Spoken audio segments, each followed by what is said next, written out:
17 unusual healing methods. 17. Dead mouse. We're going to time travel with our list today and have a look at some crazy ancient healing methods and some pretty strange ones today. Dead mouse paste is something that the ancient Egyptians would use to help cure pain. For example, toothache. They would make a paste from a dead mouse and put it on the ailment. In Elizabethan England, it was also common to cut a mouse in half and rub it on warts to make them go away. They were also used in treatment against smallpox, measles, whooping cough, and bedwetting. 16. Starting over. This is a very strange therapy called rebirthing therapy, which aims to recreate the birthing process. Trained therapists are said to create a tunnel of pillows, which you then have to pass through. It can be tight and you can hardly breathe, but that's all part of it. It's been said that people have died during this therapy, and it's illegal in Colorado and North Carolina. 15. Nothing to bleat about. It's amazing the beliefs that were held centuries ago, and in Mesopotamia it was common for healers to use a sheep's liver to diagnose illness. During these times, around 2050 BC, the liver was assumed to be the source of human blood.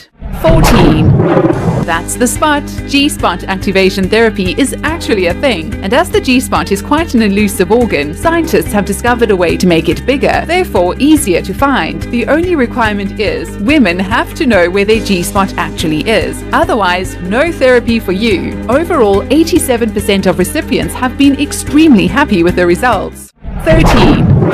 A crying baby is the best form of birth control, and apparently around 1850 BC, so was crocodile droppings. It's said that the droppings are slightly alkaline and could have probably worked quite well. Roughly 300 years after that, the Egyptians made a contraceptive by soaking linen flax in honey and date paste. Pretty sticky, but it might have worked. Chinese women were known to drink mercury to prevent falling pregnant, and a Greek gynae actually swore by jumping backwards after intercourse. 12. If you're happy and you know it. I went to a charity fundraiser once where the guest speaker was a laughter therapist. I had my reservations and ended up leaving converted. What fun! I think I laughed harder at the crazy things we had to do, but it definitely made me feel better. It began in the 70s by Dr. Madden Kateria, and there are over 5,000 laughter therapy groups globally now. It's been proven that laughter produces cells that help fight off diseases. 11.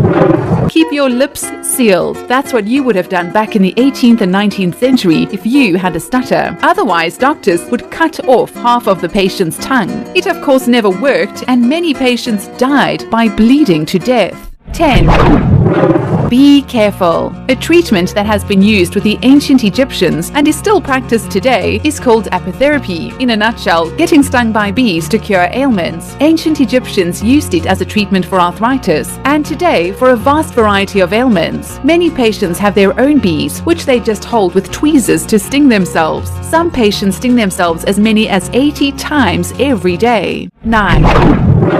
Bend over. Clysters, or as we know them, enemas, were very popular a long time ago. Quite the fashion in the 17th century through to the 19th century. The elite used them to ease constipation, which worked pretty well, and other ailments which didn't work quite as well. Clysters were made with warm water, bit of soap, baking powder, even bran, herbs, honey, and chamomile were added. 8. Sandy tails. Over in Siwa in Cairo, Egypt, there is an ancient belief that the hot desert sand has medicinal properties. People go there to be buried in the sand to get rid of diseases and problem skin. A hole is dug in the morning, absorbs the sun all day, and then people climb into the hole and get covered up to their heads. It's kind of like having a sand bath. 7. It's a kind of magic. The 17th century saw a very crazy concoction known as powder of sympathy come to light. It was created by Sir Kenelm Digby, and it was used to treat a very specific injury. But here's what makes it so weird. The powder wasn't applied to the actual wound, but the weapon that imposed the wound. It was made from rust, earthworms, pig's brains, and bits of mummified corpses. 6. A modern twist. Cupping therapy has been around for a very long time and is intended to assist with inflammation, pain, increased blood flow, and relaxation. Cups can be glass, silicone, bamboo, or pottery. It was commonly used in ancient Egypt and China and was mentioned in one of the oldest medical textbooks in the world. A flammable substance is put into the cups, lit, and then when the fire goes out, it's put on your skin upside down. This creates a vacuum and causes skin to rise and get red as the blood vessels expand. 5. An early discovery. Ancient Egyptians were recorded as using moldy bread to disinfect their cuts. And it makes sense, as of course Louis Pasteur found out that certain fungi from the moldy bread blocks the growth of bad bacteria. 4. Snakes alive. So this treatment is apparently still practiced today, and it's been believed for centuries that snake oil helps to relieve joint pain. It was brought to the States by Chinese laborers who worked on the railroads. They were known to rub it into their aching joints. Snakes are rich in EPA, which is an omega-3 fatty acid that has anti-inflammatory properties. 3. No wonder everyone got better. Vin Mariani was a great concoction created by Angelo Mariani, which contained red wine and cocoa leaves. This tonic was a hit and said to cure pretty much any ailment. It was endorsed by thousands of doctors and intended for men, women, and even kids. No wonder it was so popular. 2.